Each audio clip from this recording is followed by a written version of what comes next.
Sou Tainá Marajoara, venho do povo originário Aruã Marajoara, que há muito tempo foi declarado como um povo extinto, mas isso nunca foi trabalhado dentro da minha família se nós sabíamos de onde nós vínhamos. Então, tudo que eu aprendi vem do conhecimento tradicional, vem do conhecimento de um povo originário. Eu venho de uma ancestralidade de mulheres de pajelança, de uma pajé caruana, que foi quem nos ensinou como se trata, como se cura, o que canta, qual que é a folha, qual que é a faseção, de onde que tem essa ligação muito forte com os alimentos. Saudações marajoaras a cada uma que está aqui, que a nossa luta ela é uma só, ela é uma luta em defesa da vida. Eu sou Tainá Marajoara, venho de um povo que foi extinto por decreto 2 vezes, e a última vez foi no ano passado, quando foi emitido um decreto encaminhado à Assembleia Legislativa do Pará para que os pecuaristas fossem reconhecidos como povo tradicional marajoara. Eu venho de um lugar onde se dizia concentrada a maior biodiversidade até do que a Europa toda. E hoje nós estamos vitimados pelo consumo de alimentos que a gente não sabe de onde vem, nós só sabemos que vem desses projetos que estão querendo comprar tudo que nós temos. Somos pessoas que sofrem com a biopirataria, é a mesma coisa que a Sica está mandando. Levaram o nosso remédio, levaram a nossa flor, levaram a nossa semente, e dessas sementes fizeram semente transgênica. Levaram o nosso nome, e desse nome fizeram um decreto e disseram que nós estávamos extintos e nos tiraram da história da humanidade. Vão, derrubam as nossas árvores, e eu pergunto, aonde a chuva vai descansar se a gente já não tem mais as árvores grandes? Eu pergunto, aonde os pássaros velhos vão descansar? O que os nossos pássaros vão comer? Porque eram eles quem espalhavam as sementes. São as nossas águas que espalham as sementes. E quando se abre uma tartaruga, dentro dela tem plástico. Quando se abre um peixe, tem mercúrio.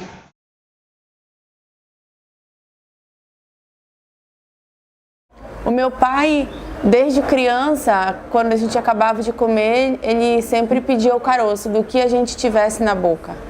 Então sempre ele pedia o caroço, porque o que a gente comia hoje ia ser alimento de alguém depois. Então se alguém plantou bacuri para a gente poder comer bacuri hoje.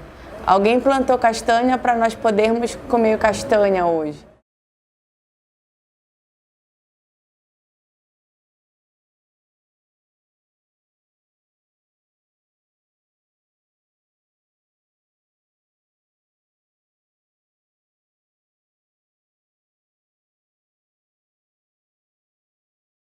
Então esse ensinamento, tudo isso veio de dentro de casa. Tudo isso veio do ensinamento da pintura, qual que era o desenho da cobra, qual que era o desenho da mariposa. E tem uma peculiaridade nesses ensinamentos, né? A mariposa, que para muitos é uma coisa agorenta e de azar, eu aprendi ao contrário. Eu aprendi que sempre que a mariposa vem, ela vai trazer uma boa notícia. E para nós são algumas das nossas ancestralidades que se expressam naquelas mariposas. A mesma coisa é a crença no aprendizado dos sonhos, onde a gente aprende por sonho. A gente aprende por sonho, a gente aprende de outros modos, a gente não aprende as coisas de um modo separado. Então toda essa formação de raciocínio, e que isso é colocado como um modo subalterno, é colocado como um ensinamento não formal, porque ele é um ensinamento contra-hegemônico, é uma metodologia diversa e não é uma metodologia subalternizadora, como o conhecimento aristotélico hegemônico, que deixa as pessoas idiotizadas e completamente padronizadas e submissas a um mercado de trabalho, ao dinheiro. Então, eu fui criada de outro modo. Eu fui ensinada que o meu saber era emancipatório. Eu fui ensinada que a cultura que eu carregava era a cultura que me fazia ser o que eu sou.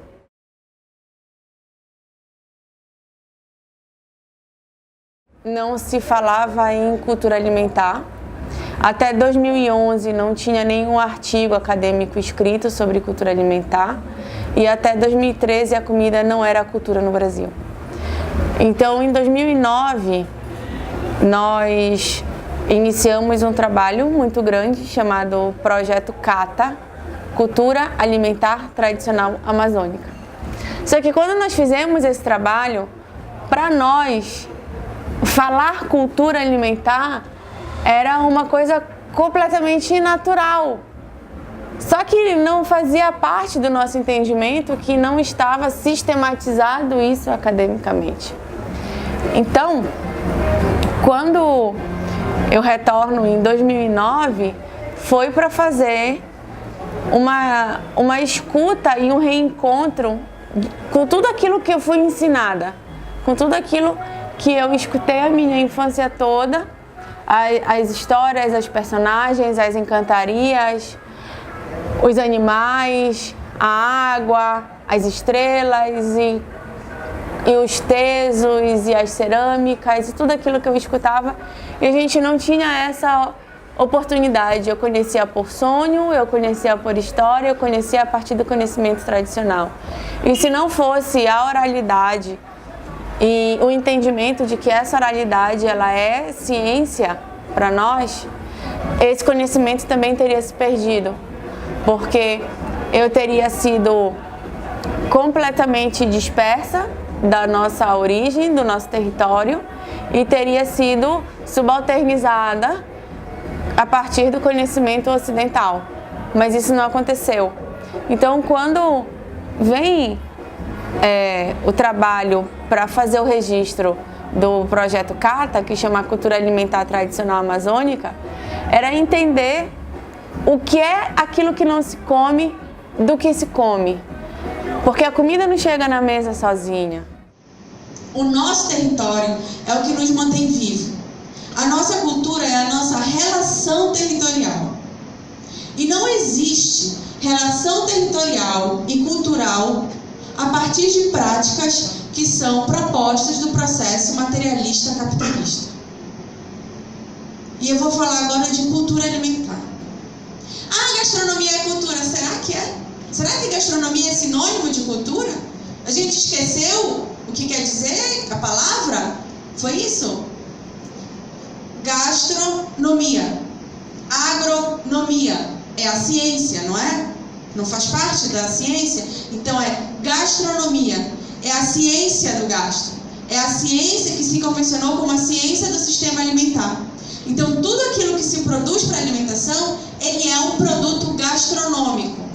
Mas será que tudo que a gente come pode ser considerado um bem cultural? A ciência, ela está na floresta. Ninguém apanha um cupuaçu para botar numa boa comida e entender a qualidade do cupuaçu. Não, tem uma ciência para que isso aconteça, tem uma ciência para tirar o azeite, tem uma ciência para comer o bicho. Tudo isso faz parte da ciência, só que isso não é considerado ciência. Então não se falava sequer em técnicas brasileiras. Nós estivemos grandes embates, ainda temos embates diariamente, principalmente com os ditos intelectuais brasileiros da antropologia da alimentação, com os ditos intelectuais da sociologia, com os chefes, então, com os super pesquisadores gastronômicos nem se fala. E quando nós escrevemos o nosso primeiro artigo da receita de porco, a mulher que vira porca, foi procurado aqui o NAIA, o Núcleo de Altos Estudos Amazônicos, e a pessoa que estava à frente desse núcleo de estudos me disse que quando tivesse alguma coisa importante para falar sobre a Amazônia era para procurar o NAIA, que era para respeitar a história do NAIA. E também procuramos o núcleo de turismo na época, porque ninguém sabia onde colocar o que a gente estava trabalhando. Nós fomos pesquisar a área de história disse que não era. Artes, a gente só tem um ensinamento de educação artística que eu não sabia se nem por onde passava do que nós estávamos falando. E aí disseram para que a gente procurasse o turismo, porque o turismo era quem trabalhava cultura e gastronomia. E a gente sabia que não estava falando sobre gastronomia e que estava falando sobre cultura alimentar.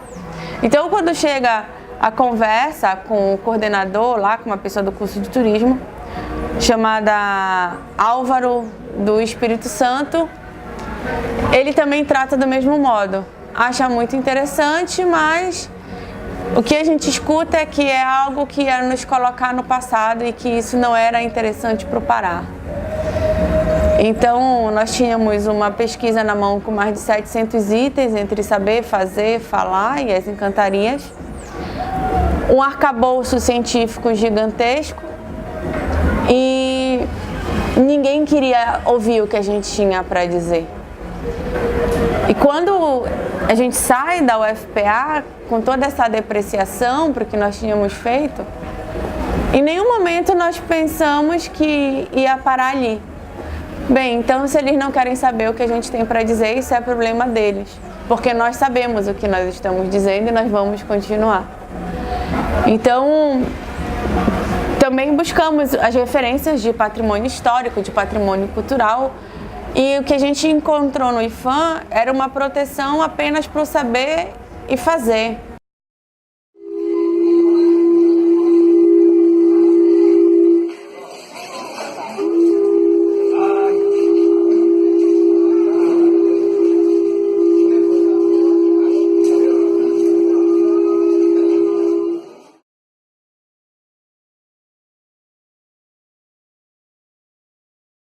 Não existe esse exercício de reconhecimento de autoridade, o exercício da empatia, o exercício do lugar do outro, o exercício do saber emancipatório ou de que os saberes podem ser equiparados.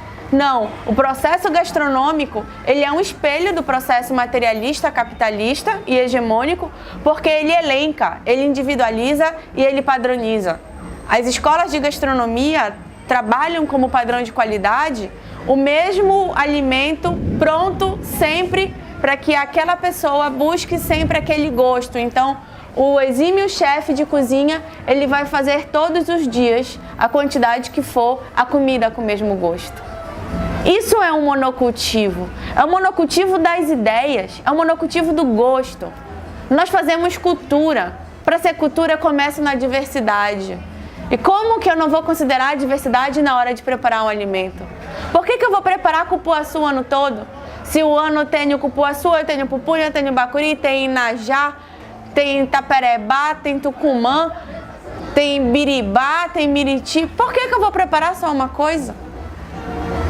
Então, essas equiparações dos processos, elas não são compreendidas, elas não são discutidas. E isso precisa ser dito.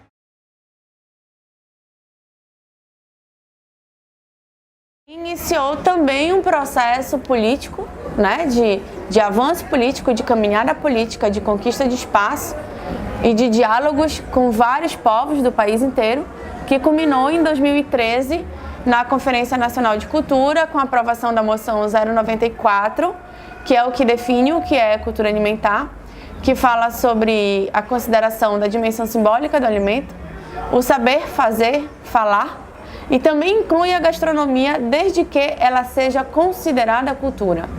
E é aí que vem um outro embate, né? Porque a gente trata da navegação, dos rituais, dos modos de cura, de plantio, a arquitetura, desde que relativas à cultura.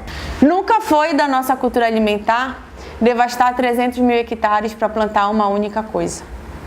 Nunca foi da nossa cultura alimentar jogar corante proibido, soda cáustica, veneno e formol na comida, como é feito pela indústria de alimentos. Então, nos nossos pontos de cultura alimentar, esses ingredientes, esses produtos químicos, essas armas químicas, elas não entram. O que entra aqui é o conhecimento tradicional, é a fazeção da comida em toda a sua cadeia. Então, o entendimento da preservação dessas práticas, o entendimento de pedir licença para a maré, o entendimento de pedir a bênção, o entendimento de pedir para a abertura do caminho da mata, para a onça não vir pegar, qual é o canto que eu vou fazer para abrir a pesca, como é que eu vou fazer para não receber o malfazejo dos campos. Então, são todos esses outros aspectos que envolvem o que a gente come. Só que o que nós consumimos como alimento, ele tem 90% de coisas que não se comem. Que é feito a partir do conhecimento, é feito a partir da ancestralidade, da espiritualidade, aquilo que é passado de pai para filho e que está aqui, que está em nós. Mas quando eu vou preparar o alimento, ele sai pela minha mão. A energia que tem a minha mão para eu preparar isso aqui, ela que vai contar a minha história. É ela que vai dizer quem eu sou. Porque com a mesma mão que eu posso alimentar, eu também posso fazer coisa ruim, eu também posso fazer coisa boa, eu também posso fazer feitiço e eu também posso fazer veneno. E eu também posso curar. E tudo isso faz parte da cultura. Todos esses aspectos fazem parte da cultura. Mas qual é o saber que está na minha mão quando eu vou produzir um alimento?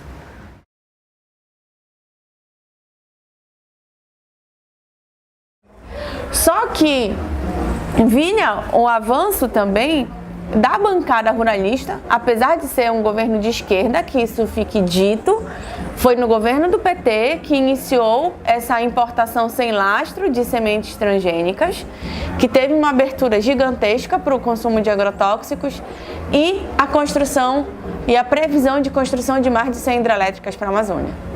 Então, Belo Monte está aí como resultado de uma política de energia feita pelo PT também.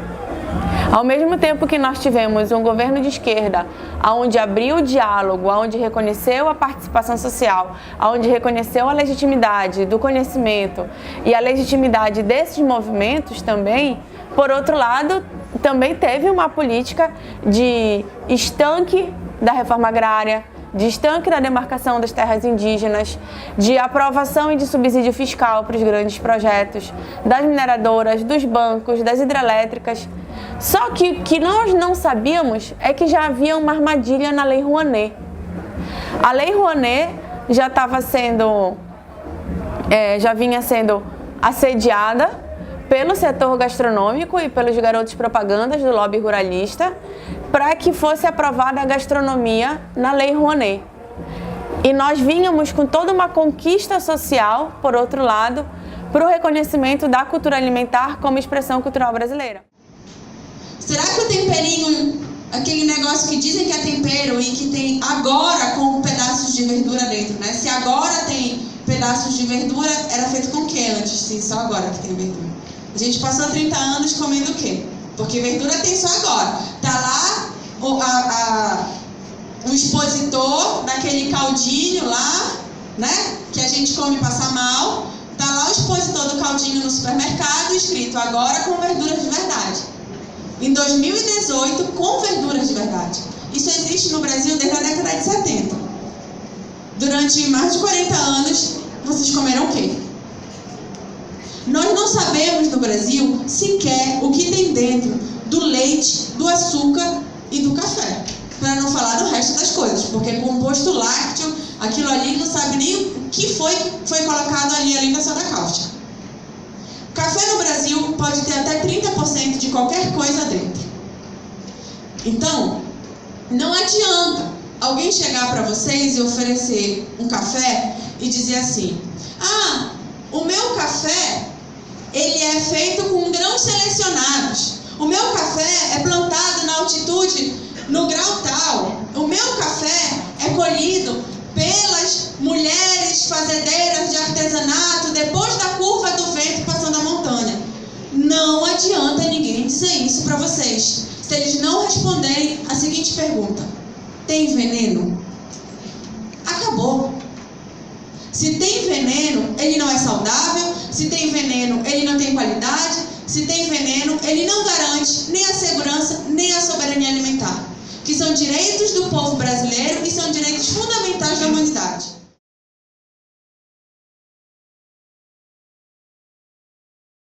A cultura alimentar, sendo reconhecida como expressão cultural brasileira, entra na pauta da implantação de um colegiado setorial de cultura alimentar. Ela passa a figurar no Fundo Nacional de Cultura e, consequentemente, e automaticamente na Lei Rouanet. Só que o setor gastronômico e a indústria de alimentos, commodities, biopirataria e bebidas não aceitava isso. Porque, ainda que as pessoas desconheçam, esse lobby, ele é muito forte. Então já era percebido pela indústria de alimentos que nós estávamos fazendo um processo de proteção e salvaguarda do conhecimento tradicional. Então, quando a gente fala de cultura alimentar e fala de proteção e salvaguarda do conhecimento tradicional, já está embutido ali a proteção do patrimônio genético, porque só a cultura guarda a semente crioula. Então, o patrimônio genético, o conhecimento da floresta, a sabedoria e o conhecimento do manejo dos recursos da sociobiodiversidade, como a tiração dos óleos, a secagem das sementes, a secagem das folhas, o conhecimento das cascas e dos talos, sem contar das banhas e de tudo que é feito dos animais, esse é um conhecimento tradicional que vem há muito sendo apropriado e estuprado pela biocosmética e pela indústria de alimentos. Então, quando isso culmina na Lei 13.123 e a aprovação do PL 4148, que é a não rotulagem transgênica, junto com mais todos os outros pacotes, você tem a Lei Rouanet como um grande laço para enfeitar todo esse pacote de destruição. Então, a mesma empresa que ela está lá provocando a biopirataria, pegando o óleo a um preço de trabalho quase escravo das comunidades da floresta, essa empresa ela pode investir na Lei Rouanet, num projeto de gastronomia. A mesma empresa de soja vai lá, que está devastando e matando aqui no sul e sudeste do Pará e na região oeste, que está contaminando os nossos peixes. Essa mesma empresa de soja, ela vai lá como uma produtora do setor gastronômico, porque ela faz gastronomia. Ela não faz cultura alimentar, mas gastronomia ela faz. Então ela, como um proponente gastronômico, ela vai lá, ela aprova um projeto de alguma coisa com nome bonito, dizendo que está defendendo a floresta e os povos da floresta, e ela consegue os certificados dela de responsabilidade social para exportar a soja. Então, o sangue que a soja dela provoca, a devastação que eles provocam, eles são limpos com os certificados. E essas certificações socioambientais e de responsabilidade cultural e social, elas vêm completamente atreladas para valorizar a ação dessas empresas no mercado. O Pará já perdeu muita floresta. Nós somos o estado que mais devasta a Amazônia. E não existe alimentação sem conservação. A alimentação não é apartada da devastação. Se a gente não tratar de devastação, se nós não tratarmos da escassez de água, se nós não tratarmos do subsídio fiscal que o Estado dá hoje para a mineradora, para a hidrelétrica, para monocultivos, para superatacadistas e todos aqueles que chegam aqui, exploram a nossa mão de obra, devastam o nosso ecossistema, o que a gente vai comer amanhã? E o que é que a gente vai comer amanhã? Porque quantos de vocês nunca viu um camiti? Quantas crianças nunca comeram um doce de cupuaçu? Quantas crianças não sabem nem o que é um inajá? Quantos adolescentes não têm ideia do que seja um tamatá? Isso é muito sério. Isso é um apagamento de identidade. Isso é uma ruptura de conhecimento. É uma ruptura de conhecimento para nós. Nós somos cientistas da nossa história e da nossa floresta. Quando a universidade chega e ela vai entrevistar as comunidades, o que é que ela vai fazer? Ela vai fazer ciência. Ela vai fazer ciência a partir dessas entrevistas, a partir do conhecimento tradicional. E esse conhecimento vai para dentro da universidade. Mas aí, quando o mestre, quando uma mestra, quando o cozinheiro tradicional vai tentar fazer a sua comida num restaurante, a comida dele é primitiva. A comida dele é ultrapassada. E aí, para falar de gastronomia paraense, as cuias são retiradas do prato, o nosso colorido some, viram pratos brancos, com uma estética francesa, onde são 3 pedaços empilhados um em cima do outro, 3 gotas de tucupi do lado e 2 folhinhas ornamentando. Algum de vocês, como paraense, um dia comeu assim, dentro de casa? Algum de vocês, como paraense, reconhece isso como parte da nossa cultura? Algum de vocês reconhece isso como uma estética da cozinha brasileira? Então, quando a gente entende que esse processo era o caminho que estava tomando a Lei Rouanet e faz um outro movimento de estancar essa ação na Lei Rouanet, a gastronomia vem para cima de nós com uma força avassaladora, porque afinal de contas é o lobby ruralista, é o lobby do capital especulativo, é o lobby financeiro e é o lobby industrial. Ah, mas é só cultura. Esse discurso do é só cultura, é desimportante porque é cultura, isso é muito bom para deixar as pessoas na pobreza. Porque para o grande capital, ele sabe muito bem quanto é que custa. Então o nosso valor, ele atinge um preço muito alto no mercado especulativo. E isso era o que a gente estava tentando barrar quando faz o movimento contra a gastronomia na Lei Rouanet. E por que nós temos que nos subalternizar? Por que nós temos que perder toda a nossa memória e o nosso referencial de gosto para agradar o mercado, que ele é um mercado que ele é dito apenas para nós, que é colocado como um mercado em ascensão, mas é um mercado que está sendo colocado dentro das cozinhas a partir da indústria de alimentos, dessa mesma indústria que está adoecendo aquele que vai ser o teu cliente há 10 anos.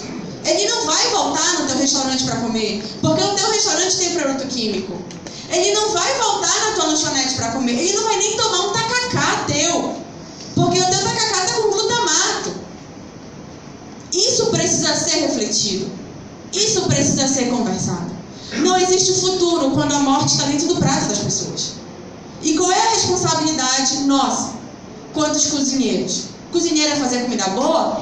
Cozinheiro é estar na frente de um restaurante, abraçando o cliente, tirando foto? Cozinheiro é estar recebendo patrocínio da indústria de alimentos e abraçar um agricultor e sair bonitinho na foto, enquanto que a indústria de alimentos está lá em Brasília fazendo lobby ruralista? Ser um bom cozinheiro é ter um restaurante dele cheio de deputado e senador e o Pará está sendo recorde de extermínio por grilagem de terra e conflito no campo? É esse o futuro que a gente está pensando para a cozinha paraense? Barriga vazia, é meio-dia, panela no fogo, barriga vazia. Olha lá, vem pra cá, vem pra cá, vem pra cá, fica aqui tapar. Olha lá, vem pra cá, saborear.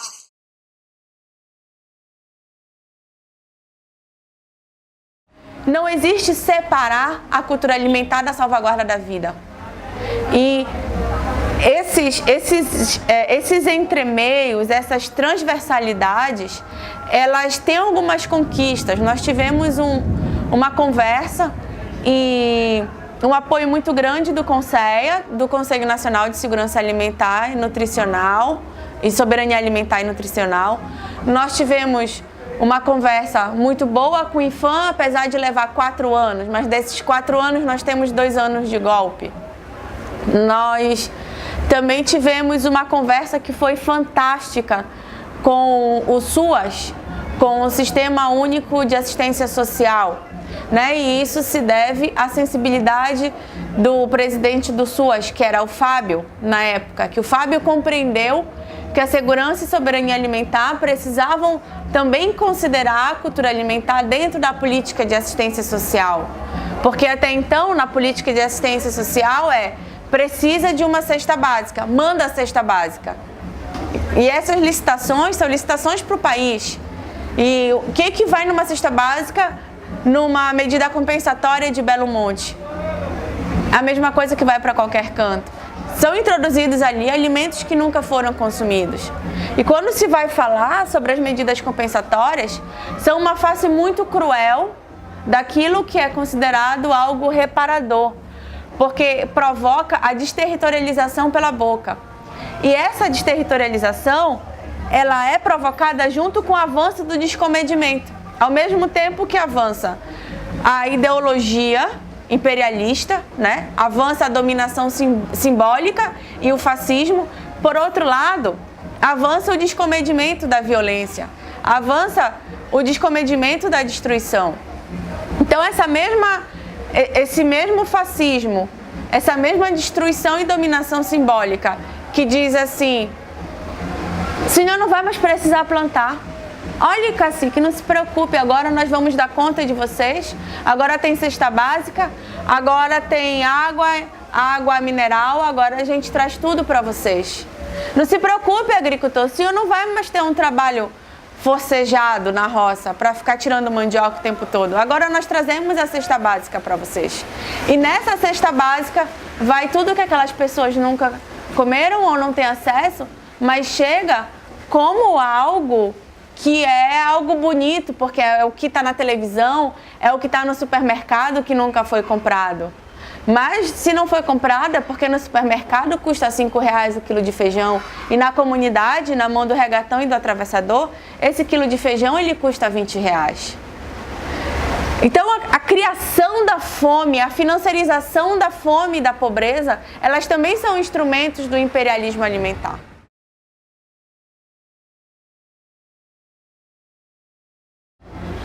Então, todo esse apagamento das identidades, tudo isso faz parte de um processo imperialista. Nós, por meio dessa imposição gastronômica, desse processo de higienização que o imperialismo traz, ele usa uma arma muito forte, que é a arma da humilhação. Então, se tu comes essa farinha, tu estás comendo uma farinha de pobre.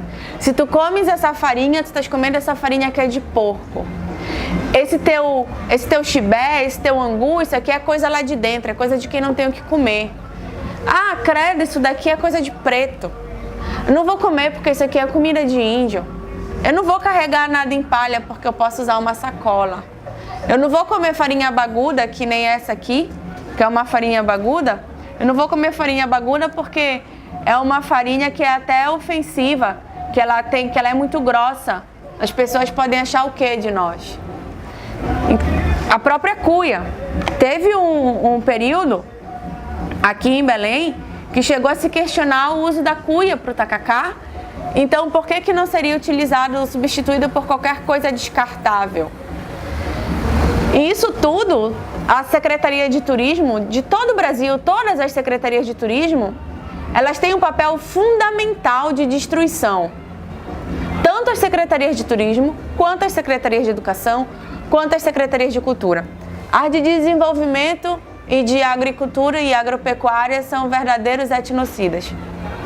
Mas a de turismo, ela traz isso muito forte, porque a primeira coisa que ela faz, quando ela chega próximo de um prato tradicional, é alterar a estética do prato tradicional. Então, se altera o desenho, se altera a estética daquilo, eu já não me reconheço naquilo. Imagina se eu troco esse desenho, imagina se a cerâmica marajoara deixa de ter o risco da cobra, imagina se o cacau deixa de ser embalado na folha, e ele deixa de ser embalado na folha para receber um papel vegetal, para receber uma caixa e receber uma embalagem de plástico nele. Porque assim ele é perigoso. Então o imperialismo, ele traz armas ideológicas muito fortes e vai destruindo o nosso gosto. Nós vamos perdendo a nossa cultura alimentar pela mesma boca que consome essa cultura alimentar. Ele vai sendo afastado. O imperialismo, ele provoca um afastamento cultural a partir da gestão do medo. Então, existe um medo que ele é medido em determinadas fontes. Se isso daqui interessar para a apropriação do mercado, a partir do momento que foi declarado patrimônio cultural e imaterial pelo IPHAN, isso aqui não vai ser destruído, porque se ele interessa para a apropriação do mercado, ok, beleza, pode continuar. Mas a farinha hoje ela está em sério risco de extinção. Não a farinha, mas a nossa farinha, que faz parte da nossa cultura. Porque essa embalagem, esse cesto, ele é um crime, ele é um atentado à saúde pública. porque ele não é um commodity, ele não é feito a partir da indústria de petróleo, ele não é feito a partir da expropriação, então ele não tem commodity, ele não tem a mais-valia, ele não tem a violência do capitalismo, ele não vai gerar um resíduo sólido, ele não vai entrar na economia computável especulativa. Não tem nome, tem território, não tem nada que seja de terra grilada, não tem nada que tenha de latifúndio, não é um local de alimentos orgânicos, não é um local de comida sem glúten, não é um espaço gastronômico, não é absolutamente nada disso. É a coisa mais simples que a gente sempre fez no mundo, que foi comer bem, e as pessoas da década de 70 para cá esqueceram que a gente comia muito bem para poder comer embutido, Nestlé, Danone, tudo aquilo que o resultado é câncer e doenças crônicas e puberdade precoce. Então, absolutamente tudo que vocês estão comendo não tem terra grilada, não tem genocídio indígena, não tem conservante, não tem corante, acidulante, não tem nenhum tipo de produto químico, não tem transgênico nem agrotóxico. Todos os alimentos são cultivados de modo agroecológico e a partir das nossas culturas tradicionais nós somos um ponto de cultura alimentar. Então, como nunca foi da nossa cultura pegar a tonelada de veneno e jogar em cima das crianças, como as pessoas fazem hoje, por isso que nessa casa não entra veneno. Então, existe uma diferença muito grande do que é cultura alimentar e do que é gastronomia, né, onde nós somos seres pensantes e raciocinamos muito bem e sabemos que um conceito é completamente diferente do outro, apesar de dialogarem em termos aqui e outro ali. Então, o feijão, o arroz, o café e o açúcar são de produção do MST, o maior produtor de orgânicos das Américas. Os verdes, os temperos, as folhagens, tudo isso que vocês estão comendo, que tem a ver com temperos frescos, são de produção da mestra Antônia do Geni Paúba, que é a nossa super parceira, agricultora, mulher independente, que está todas as quintas-feiras aqui. Nas quintas-feiras tem uma feirinha aqui na frente, que vocês podem inclusive comprar a mesma coisa que a comida de vocês é feita. Além de vocês conhecerem os produtores, vocês vão comprar absolutamente a mesma coisa. Farinha é de produção do Mestre Pené, da comunidade do Piritoró e da Fortaleza do Slow Food. Então tem Mestre Bené, Mestre Carlito, Pocoró, Seu Donda, todo mundo para conseguir organizar para fazer chegar essa farinha aqui. A cerveja, para quem pediu um pouquinho azedo, é uma parceria com o Movimento Slow Food também, com o Slow Beer, que fez essa produção do Cerrado de coquinho azedo. O peixe é pesca artesanal, de produção do Seu Conrado, uma pesca familiar. Porco, linguiça e todos os embutidos são de produção das mulheres da Colônia Chicano, que fica aqui no Geni Paúba. E a Maniva também é de produção da MST, das mulheres da Ama Campo, que é uma associação de mulheres camponesas. E o resto, que vocês tenham um bom apetite, que vocês façam uma excelente refeição. Para quem ainda está esperando alguma comida e para quem esperou, a cozinha aqui demora e nunca vai ser rápida. Essa é uma notícia que eu tenho para dar para vocês. Não adianta chegar, estou com fome, quero ir. Não adianta, as pessoas vão dar ordem em outro lugar, vão chorar aqui na fila do McDonald's para comer em 3 minutos. Aqui não. Primeiro, o que a gente faz aqui, a gente atende. Então, por isso que a gente conversa, a gente dá amor e carinho a vocês, porque atender significa dar atenção a. Nós não servimos, porque servir vem de servidão, que está servidão de. E isso teve uma liberação lá em 1800, não foi? Que acabou com a escravidão? Pois é, então isso aqui acabou aqui nessa casa também. Nós não aturamos esse tipo de coisa porque nós não acreditamos que o ser humano pode estar à servidão de outro. Então tudo que vocês estão comendo, inclusive, não tem condições injustas de trabalho. São esses alguns dos princípios dos alimentos que entram nessa casa, tá bom? E a saladinha de hoje tem feijão manteiguinha, cajarana, abacate. Isso que parece cenoura não é cenoura, isso é jejum cru.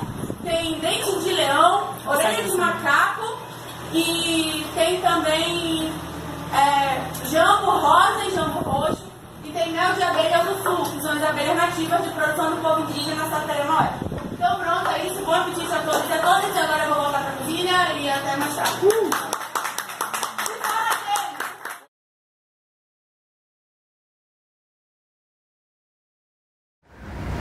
Então, todo esse sistema cultural, de identidade e de simbolismo, eles chegam aqui. Cuia, Cantã, que é o nome da folha, Miriti, que é o nome da tala. Tudo isso aqui, eu estou te dando palavras que são palavras nossas, palavras indígenas, mas que são características explícitas do que é a nossa cultura. Se eu te disser, isso aqui é um prato, isso aqui é uma vasilha, é de qualquer canto do mundo. Faz parte de um processo de produção padrão materialista, é de qualquer canto. Nós temos algumas propostas de enfrentamento e de transformação. E podemos anunciar coisas muito boas, porque não é só fazer denúncia. A gente também faz anúncios bons. Entre eles é de que o consumo de alimentos livre de veneno e livre da indústria, ele aumentou 85% no ano passado. Enquanto a indústria de alimentos perdeu 65% de mercado. Tem que ser uma luta de todos, todo mundo come. E não se preocupar de onde vem o alimento também mata. Porque quantas pessoas morreram para que se pudesse comer um bife? Quantas pessoas morreram para que se pudesse comer uma coisa com lecitina de soja? Ninguém olha para o chocolate, mas o chocolate tem uma quantidade de elementos de derivados transgênicos que é muito grande. Ele tem uma gordura hidrogenada, ele tem lecitina de soja. Bora olhar. É necessário compreender que nem tudo que tem o T não é veneno. Então, a leitura do rótulo, se envolver nas questões de rotulagem, se envolver nas questões do aleitamento infantil. A luta pela cultura alimentar não é uma luta só pela cultura alimentar. A luta pela cultura alimentar, ela vai ser para sempre uma luta pela vida. Para sempre. E isso envolve todas as esferas e todas as camadas políticas. Todos nós temos direito à vida, a água tem direito à vida, as estrelas têm direito à vida. A vida está nesse planeta, a vida está em nós, a vida não é um veneno. Agrotóxico mata porque extermina, mata porque provoca o genocídio, mata porque provoca escassez. Agro é peste, agro é morte, agro é luto. E viva a vida de todos os povos do mundo, a todos nós que estamos todos os dias de mão dada, resistindo nos nossos territórios, nas águas, nas florestas, nos campos.